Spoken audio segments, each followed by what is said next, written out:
Myself Manoj Kumar Gupta, Senior Faculty in Physics Department, Resonance, Kota. Today we are discussing JEE Main Shift 2 paper of 1st September 2021. Question number 1 to 15 पहले discuss किए जा चुके हैं. Question number 16 से आगे मैं discuss कर रहा हूँ. In a YDSE wave optics का क्वेश्चन है. In a YDSE ratio of slit width is 1:9 given है.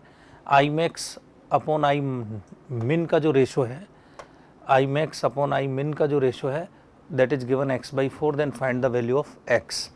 तो हमें पता है स्लिट विड्थ जो होती है वो इंटेंसिटी के प्रोपोर्शनल होती है. तो इंटेंसिटी I1 अपॉन I2 जो है वो 1:9 हो जाएगा. तो हम कह सकते हैं कि भाई I2 is equal to 9I1. तो मैं कह सकता हूँ I1 को I तो I2 को हम 9I बोल सकते हैं. अब इस क्वेश्चन में हमसे कहा आई मैक्स इज टू आई मिन. आई मैक्स का जो वैल्यू होता है हमें पता है √I1 प्लस √I2 का होल स्क्वायर होगा. और आई मिन जो होगा उसका वैल्यू होगा √I1 माइनस √I2 का होल स्क्वायर. ये कंस्ट्रक्टिव इंटरफियरेंस में, ये डिस्ट्रक्टिव इंटरफियरेंस में. और अब हमें ये आई मैक्स और आई मिन का रेशो गिवन है x/4. तो आई मैक्स अपॉन आई मिन इज इक्वल टू, देखिए I1 को लिख देते हैं I और I2 को लिख देते हैं 9I. तो √I plus √9I upon √9I minus √I और इस सब का होल स्क्वायर. ये रेशो हमें मिलेगा. तो ऊपर हो गया ये 3√I का होल स्क्वायर अपॉन नीचे 2√I का होल स्क्वायर. 3 + 1 4 होगा ये न्यूमरेटर में. 3 + 1 4√I. तो √I cancel and it is 4/2 का होल स्क्वायर, मतलब 4/2 इज 2/1 का whole square. So answer will be 4:1. लेकिन ये x/4 के बराबर है. This is equal to x/4. हमें फाइंड करनी है वैल्यू ऑफ x. तो x is equal to 16. x is equal to 16 is the answer. तो x is equal to 16. Question number 17. A block of mass 8 kg is placed on inclined wedge of mass 16 kg. The wedge is placed on a smooth plane. What will be the acceleration of block relative to wedge? SCV का example है. इस block का relative acceleration हमें find करना है. तो एक equation तो हम इस पूरे सिस्टम के लिए लिखेंगे. तो मान लेते हैं कि इसका एक्सेलरेशन, क्योंकि नीचे वाला सरफेस भी स्मूथ गिवन है, ये भी स्मूथ गिवन है, तो इसका एक्सेलरेशन हम a मान लेते हैं. और इस ब्लॉक का जो एक्सेलरेशन होगा वो रिलेटिव एक्सेलरेशन कुछ इस तरह होगा. तो ये a रिलेटिव हमें फाइंड आउट करना है. तो कंबाइंड सिस्टम के लिए हम एक इक्वेशन लिखते हैं. देखिए ये a है और ये a रिलेटिव तो है ही, साथ में a भी है. तो हॉरिजॉन्टल में कंबाइंड सिस्टम के लिए एक इक्वेशन लिखेंगे. 8 kg और ये 16 kg. तो F net horizontal on system. System पर हॉरिजॉन्टल में इक्वेशन लिखते हैं. तो कोई FBD में हॉरिजॉन्टल में कोई फोर्स ही नहीं है. तो 0 is equal to 16 × A plus block के लिए 8A माइनस ये एंगल कितना होगा 37 है. तो ये एंगल भी 37. तो हॉरिजॉन्टल में इसका जो कंपोनेंट होगा वो होगा AR cos 37. तो A माइनस AR cos 37. और दूसरी इक्वेशन हम ब्लॉक के लिए लिखेंगे. तो ब्लॉक पर इस वेज पर बैठ के एक इक्वेशन लिखेंगे. तो इस ब्लॉक पर एक फोर्स शूडो फोर्स होगा m × A. m का वैल्यू 8 है तो इट विल बी 8 × A. और जो दूसरा फोर्स हमें पता है mg है और एक फोर्स जो है वो नॉर्मल है. तो हमें इस तरफ कंपोनेंट निकालना है। तो 8a का इस तरफ का जो कंपोनेंट होगा ये थीटा, तो ये थीटा इज इक्वल टू 37, तो ये 8a cos 37। तो एक कंपोनेंट तो इस तरफ होगा 8a cos 37। नॉर्मल का इधर कोई कंपोनेंट होगा नहीं, mg का ज़रूर होगा, mg मतलब 8g। तो दूसरा कंपोनेंट होगा 8g sin 37। नॉर्मल हमें निकालना नहीं है, इसका एक कंपोनेंट हो जाएगा 8g cos 37 इस तरफ, और ये कंपोनेंट हो जाएगा 8a sin 37 इस तरफ। हमें a रिलेटिव निकालना है। हम सब जानते हैं कि a रिलेटिव जो है वो इस तरफ है। तो a रिलेटिव के लिए मैं क्या इक्वेशन लिख सकता हूँ? नेट फोर्स अलोंग इंक्लाइंड, तो अलोंग वेज ऑन ब्लॉक हम इक्वेशन लिख सकते हैं 8a cos 37 plus 8g sin 37 is equal to 8 into a relative. हमें a रिलेटिव फाइंड करना है, तो यहाँ से हमें एक रिलेशन मिल जाएगा, ये 16 और a 24a is equal to 8ar cos 37। ये वैल्यू मैं यहाँ पुट कर दूंगा a की जगह, और ar का कैलकुलेशन कर लेंगे। तो हमें सॉल्व करने पर ar का वैल्यू मिल जाएगा 450/59 metre per second square. Question में डेटा में कुछ मिस्टेक हो सकती है, हमें जो बच्चों ने बताया उसके अकॉर्डिंग इसका answer 450/59 metre per second square आ रहा है। Next question, find magnetic induction at P due to the wire shown in figure. तो ये थोड़ा सा डायग्राम में इन्फिनिटी तक है, ये वायर कुछ इस तरह से है, थोड़ा सा डायग्राम में ये इस तरह से है, और ये पॉइंट है कोई x, y। करंट ऐसे जा रहा है, ये भी इन्फिनिटी और ये भी इन्फिनिटी, और ये ओरिजिन है। हमें यहाँ magnetic field induction eight point P निकालना है। तो देखिए ये सेमी इनफाइनाइट वायर है, तो इस सेमी इनफाइनाइट वायर में ये जो डिस्टेंस है वो होगी y, और ये θ1 हो जाएगा, और ये हो जाएगा θ2 90 डिग्री। दूसरा वायर ये है, उस दूसरे वायर के लिए ये जो परपेंडिकुलर डिस्टेंस है वो x हो जाएगी, ये एंगल θ1 हो जाएगा, और या θ2 बोल दें इसको, और दूसरा एंगल जो होगा ये 90 डिग्री हो जाएगा।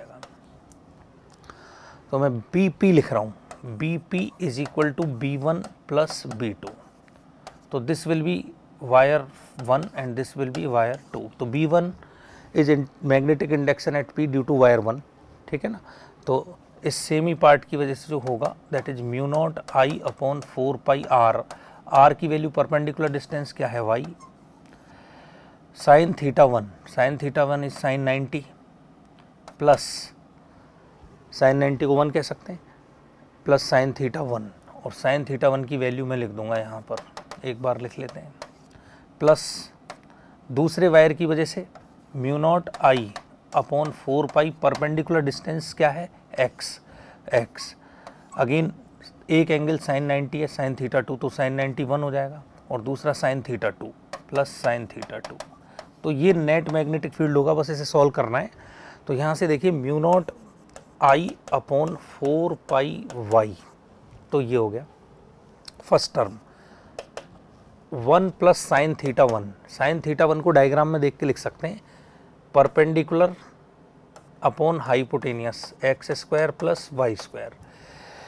Perpendicular upon hypotenuse is x upon under root x² plus y²। दूसरे टर्म को लिख सकते हैं म्यू नॉट I अपॉन 4 तो है ही, और साइन 91 है, और साइन θ2 जो है इसकी वैल्यू परपेंडिकुलर क्या है y, और हाइपोटेनियस ये है, तो y upon hypotenuse under root of x² plus y²। और बस इसे सॉल्व करना है। तो इसमें एक टर्म तो हो जाएगा, देखो mu not I upon 4 common, that is 1/y plus 1/x, है ना। और दूसरा टर्म हो जाएगा mu not I upon 4 common, और that is x upon y under root of x² plus y², plus दूसरा term y upon x under root of x square plus y square, इस तरह से। तो इसे जब हम सॉल्व करेंगे तो फर्स्ट टर्म जो होगा इसका हमें मिलेगा mu not I upon 4 pi x plus y upon x y, और जो सेकेंड टर्म होगा that is mu not I upon 4 pi, और इसमें एलसीएम क्या होगा x y under root of x square plus y square, और this will be x square plus y square. अब हम इसे सॉल्व करेंगे तो हमें मिलेगा, देखो mu not I upon 4 pi तो कॉमन आ रहा है, एलसीएम में ये x plus y upon x y, ये तो फर्स्ट टर्म है। दूसरा टर्म है mu not I upon 4 pi, यहाँ ये कैंसिल हो जाएगा under root x square plus y square, इससे x square plus y square से, तो ऊपर जो है वो पावर हाफ बचेगी, ठीक है ना। तो ऊपर जो है वो हाफ पावर बच जाएगी, under root x square plus y square upon denominator में एक्स वाई बच जाएगा।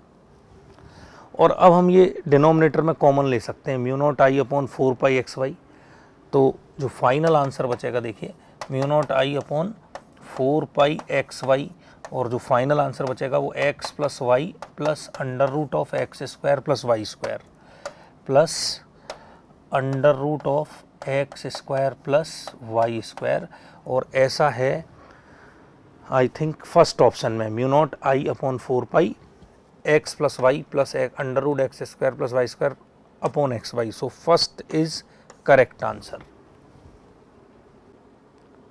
Question number 19, in an amplitude modulation amplitude of carrier wave is 250 millivolt and amplitude of message signal is 150 millivolt if a max upon a min is x by 50। बड़ा simple question है communication का। तो ये a max हम सब जानते हैं that is AC plus a message, ये होता है a max amplitude modulated signal में, और a min जो होता है वो होता है AC माइनस AM। इन दोनों का रेशो हमें x बाई 50 के बराबर दे रखा है, तो ये हमें गिवन है 250 प्लस 150, ये हमें गिवन है 250 माइनस 150 मिली वोल्ट, तो ये हो जाएगा 400 मिली वोल्ट, ये हो जाएगा 100 मिली वोल्ट, और इनका जो रेशो हमें गिवन है ए मैक्स अपॉन ए मिन that is what 400 divided by 100 और इक्वल टू x बाई 50। तो ये हम सॉल्व करेंगे तो हमें x का वैल्यू मिल जाएगा 200 is the answer. Question number 20, find percentage error of y is equal to g alpha cube upon a d cube b if the error in the measurement of g alpha a d and b is given। तो ये तो बहुत simple है, y is equal to g alpha cube upon a d cube b। तो देखो इसका log ले लो या एरर का फॉर्मूला हम डिराइव करेंगे, तो ln y is equal to ln g plus 3 ln alpha, है ना, और माइनस, तो एरर में सबको प्लस ही लिखते हैं वैसे, पर एक बार लिख लो ln a minus 3 ln d और माइनस ln b।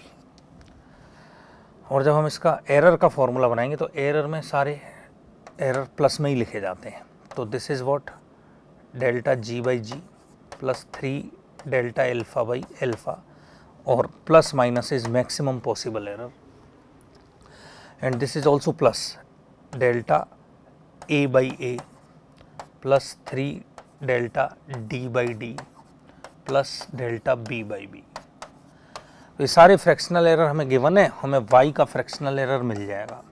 बहुत ही सिंपल क्वेश्चन है, प्लस माइनर एरर का बिल्कुल बेसिक सवाल है। डेल्टा g बाई जी का परसेंटेज एरर हमें गिवन है 0.2 प्लस 3, अल्फा का परसेंटेज एरर हमें गिवन है 0.03 plus delta a by a का परसेंटेज एरर हमें गिवन है 0.01, d का परसेंटेज एरर हमें गिवन है 0.04, तो 3 इंटू 0.04, एंड b का परसेंटेज एरर हमें गिवन है 0.25। एरर में सब ऐड ही होते हैं 0.25, और इसे सॉल्व कर लीजिए। इसे सॉल्व करने के बाद हमें आंसर मिल जाएगा point plus minus 0.67%। So 0.67% means first is correct answer. Next question, question number 21। Electromagnetic wave का इक्वेशन गिवन है in a medium of mu are is equal to 1 is given as. Dielectric constant की value 1/x है, तो x बताइए। देखिए क्या करना है, इलेक्ट्रिक फील्ड की जो वैल्यू वेव के फॉर्म में हमें दी है 20 साइन 20 इंटू यहाँ t होगा 20 इन 10 into 10⁻10t minus 20 into 10⁻2x। देखिए यहाँ से हम कंपेयर करके बोल सकते हैं this is omega t minus k x. तो स्पीड ऑफ वेव निकाल लेते हैं, तो v is equal to omega by k. तो ओमेगा की वैल्यू है 20 इंटू 10⁻10 और k की जो वैल्यू है दैट इज 20 इंटू 10⁻2। तो इसे सॉल्व करेंगे तो हमें आ जाएगा 10⁻8 मीटर पर सेकेंड। और जो n होता है ना refractive index that is c/v होता है, और c 3 इंटू 10⁸ होता है लाइट की वेलोसिटी इन वैक्यूम, और मीडियम में हमें 10⁸ मिल रही है, तो दिस विल बी 3। अब रिफ्रैक्टिव इंडेक्स का ये फॉर्मूला ये होता है 1/√ऑफ mu R epsilon R. Question में म्यू आर हमें गिवन है 1, तो 3 is equal to 1/1 into epsilon R. तो अंडर रूट एप्सिलॉन आर जो है that is equal to 1/3। So epsilon R is equal to 1/9 and this is equal to 1/x. Then find the value of x. So value of x will be 9. 9 is the correct answer. Next question, question number 22. Find de Broglie wavelength of electron gas at 300 Kelvin. एक electron gas है 300 kelvin पर, उसमें electrons की de Broglie wavelength निकालनी है। तो lambda de Broglie का हम सब लोग फॉर्मूला जानते हैं H/P, और P को हम क्या कह सकते हैं √2mE काइनेटिक एनर्जी, और गैस फॉर्म में काइनेटिक एनर्जी का फॉर्मूला होता है 3/2 kT। तो this will B 2m 3/2 voltage में कांस्टेंट इनटू T, ये कैंसिल हो जाएगा। तो ये डायरेक्ट फॉर्मूला भी बच्चों को याद होता है 3m kT। This is lambda de Broglie. बहुत ही सिंपल सवाल है, इसमें वैल्यू पुट करनी है हमें। तो lambda de Broglie is equal to h 6.6 into 10⁻34 joule second √3m 9 into 10⁻31 के k का जो वैल्यू है 1.38 इंटू 10⁻23 होता है, और t है 300 केल्विन। और जब हम इसे सॉल्व करेंगे तो हमें आंसर मिल जाएगा 62 एंगस्ट्रॉम।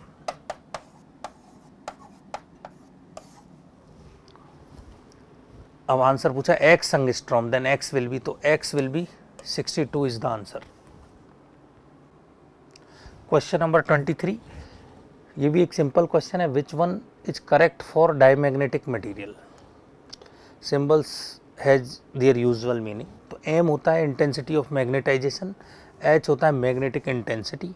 तो इम्पोर्टेंट बात यह है कि डायमैग्नेटिक मटेरियल का जो काई होता है मैग्नेटिक ससेप्टिबिलिटी, वो एक तो नेगेटिव होता है, और दूसरा हमें पता है ना mu are is equal to 1 plus chi एक रिलेशन होता है, और डायमैग्नेटिक सब्सटेंस का जो मैग्नेटिक ससेप्टिबिलिटी है वो नेगेटिव होता है। और दूसरा ये जो मैग्नेटिक मोमेंट और H का रिलेशन है, तो हमें पता है m इज इक्वल टू काई इंटू H एक रिलेशन होता है। तो m वर्सेज H ग्राफ का जो स्लोप होगा ना m/h दैट इज काई, लेकिन ये काई एक नेगेटिव वैल्यू होगा। तो मैं ये कह सकता हूँ दिस विल बी स्लोप, लेकिन नेगेटिव स्लोप, नेगेटिव। और ऐसा मुझे बी ऑप्शन में दिखाई दे रहा है, और सी ऑप्शन में हमें दिखाई दे रहा है कि डायमैग्नेटिक सब्सटेंस का ससेप्टिबिलिटी जो है वो नेगेटिव है और टेम्परेचर के साथ चेंज नहीं होता है। तो हम एक फॉर्मूला जानते हैं क्यूरीज लॉ में, काई इज इक्वल टू 1/t। ये जो फॉर्मूला है ये पैरामैग्नेटिक सब्सटेंस के लिए होता है, नॉट फॉर डायमैग्नेटिक। इसलिए यहाँ बच्चों ने कुछ कन्फ्यूजन में निश्चित रूप से डी ऑप्शन के बारे में विचार किया होगा, लेकिन इसका सही आंसर है B and C. Question number 24. An ice slab of cross-sectional area 1 centimeter square and length 1 meter is being heated by a heater of resistance 1 kilo ohm and current through it is 1 ampere. Find time in which slab melt down. हमें S ice given है, density of ice given है, temperature of ice slab given है, latent heat of ice given. तो देखो इसका जो temperature है ना -10 डिग्री सेल्सियस है और मेल्टिंग जो होती है वो 0 डिग्री सेल्सियस पे होती है। तो पहले जो आइस स्लैब है उसे टेम्परेचर इंक्रीज करके 0 पर आना पड़ेगा। तो amount of heat required to heat up the ice slab from -10 degree Celsius to 0 degree Celsius is ms delta T, और फिर उसका मेल्टिंग होगा तो रिक्वायर्ड हीट होगी plus m into latent heat.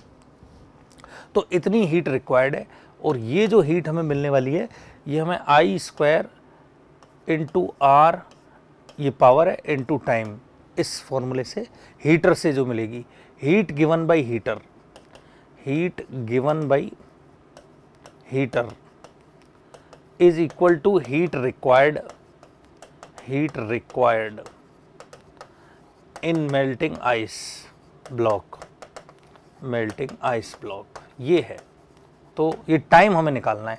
तो देखो आई तो बहुत सिंपल है, इसमें 1 एम्पियर, आर भी जो है इसमें 1 किलो ओम, तो this will be 1² into 1000 into T. M हमें गिवन नहीं है तो एम हम निकालेंगे डेंसिटी इंटू वॉल्यूम से, into S into delta T और plus density into volume into latent heat, ठीक है ना।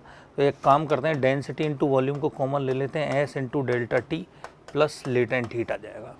डेंसिटी ऑफ आइस हमें गिवन है 10⁻³ तो 1000, और वॉल्यूम एरिया इंटू लेंथ है, तो area is 1 centimetre square, length in 1 metre, मतलब this is 10⁻⁻⁴ 1 centimetre square into 1, this is density into volume. S हमें गिवन है 2400, डेल्टा टी होगा -10 से 0, मतलब 0 - -10 मतलब 0 + 10 हो जाएगा, ठीक है। प्लस लेटेंट हीट है 330 इंटू 10⁻³ जूल पर kg, और इधर की तरफ है 1000 इंटू टी। तो देखो 1000 से ये एक 1000 तो कैंसिल हो जाएगा, टी बराबर हमें मिल जाएगा। इसके अंदर से भी 1000 कॉमन आ जाएगा, तो 10⁻⁻⁴ इंटू 10⁻³ को कॉमन ले लेते हैं, तो ये जो बचेगा ये बच जाएगा 10⁻³ को कॉमन लेने के बाद 24, और ये बच जाएगा 330। बहुत बढ़िया। तो एक तो हो गया 2.4 और एक हो गया 33, तो जो टोटल आंसर बचेगा टाइम का that is 35.4 seconds. 35.4 second is in option 3। Question number 25. In a space, electric field is given by E is equal to 150 y² j cap Newton per coulomb. A cube of side 0.5 meter is placed with one corner at origin along positive x axis. देखो कुछ इस तरह से है, ये cube है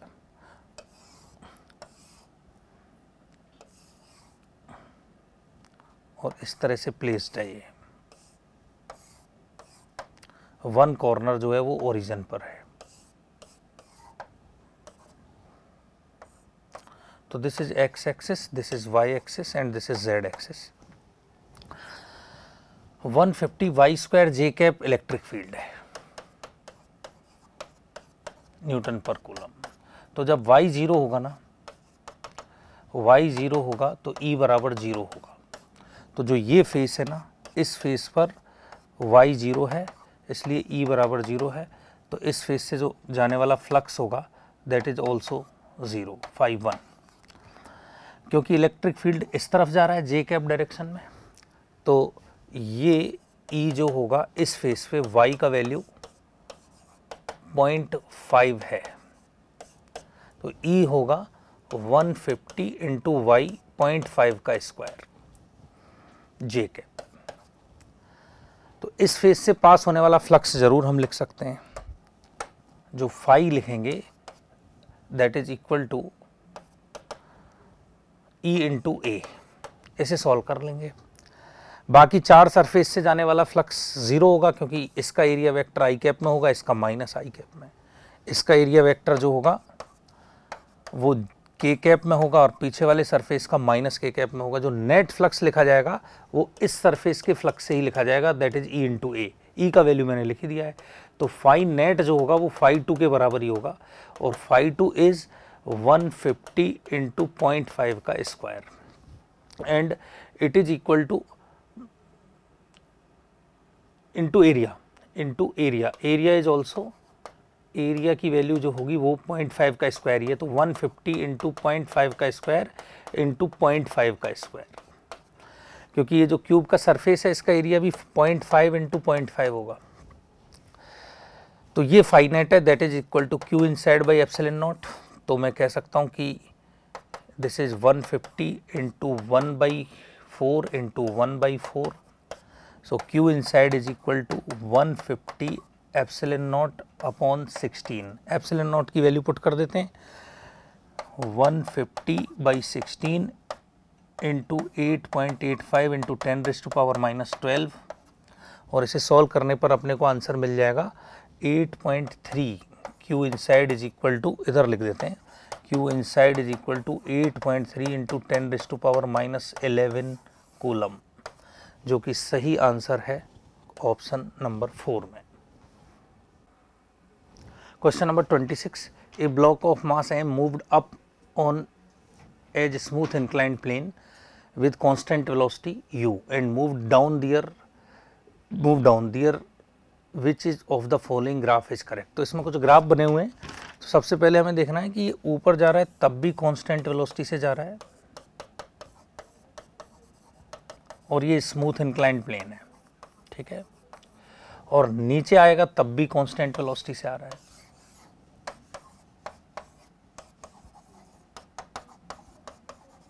मतलब नीचे भी उसकी कांस्टेंट वेलोसिटी u है और स्मूथ इंक्लाइंड प्लेन है, ठीक है। तो डेफिनेटली हम ये कह सकते हैं कि इसके एफबीडी में नीचे की तरफ एक फोर्स होगा mg sin थीटा, और इसे बैलेंस करने के लिए ऊपर एक फोर्स लगा रखा होगा F। तो कांस्टेंट वेलोसिटी से जाने के लिए एक्सेलरेशन क्या होगा, 0, तो हम कह सकते हैं F minus mg sin theta will be 0। तो जो F की वैल्यू है वो mg sin थीटा होगी और डायरेक्शन इसकी अपवर्ड होगी। अब जब ये नीचे आ रहा है तो भी mg sin थीटा तो नीचे ही लगेगा, और ये नीचे की तरफ एक्सेलरेट होना चाह रहा होगा, तो इसे रोकने के लिए ऊपर एक फोर्स की रिक्वायरमेंट होगी जो इसे कांस्टेंट वेलोसिटी से चलाएगा, जिसकी वैल्यू भी F is equal to mg sin theta होगी और डायरेक्शन अपवर्ड होगी। तो देखते हैं अब इसका कौन सा ग्राफ सही होगा। तो डाउनवर्ड जर्नी में भी mg sin थीटा अपवर्ड है और अपवर्ड जर्नी में भी mg sin थीटा अपवर्ड है, तो और वैल्यू चेंज नहीं हो रही है यहाँ, तो फोर्स की वैल्यू टाइम के साथ चेंज हो रही है, तो ये ऑप्शन गलत है, ये ऑप्शन भी गलत है। यहाँ पहले कह रहे हैं कि mg sin theta negative direction में होगा, फिर पॉजिटिव डायरेक्शन में, तो हम ये कह सकते हैं, देखो mg sin थीटा जो फोर्स है वो पहले और बाद में अपवर्ड और डाउनवर्ड दोनों ही जर्नी में उसका डायरेक्शन अपवर्ड था, तो दोनों में ही प्लस लिखा जाएगा। तो first is the correct answer.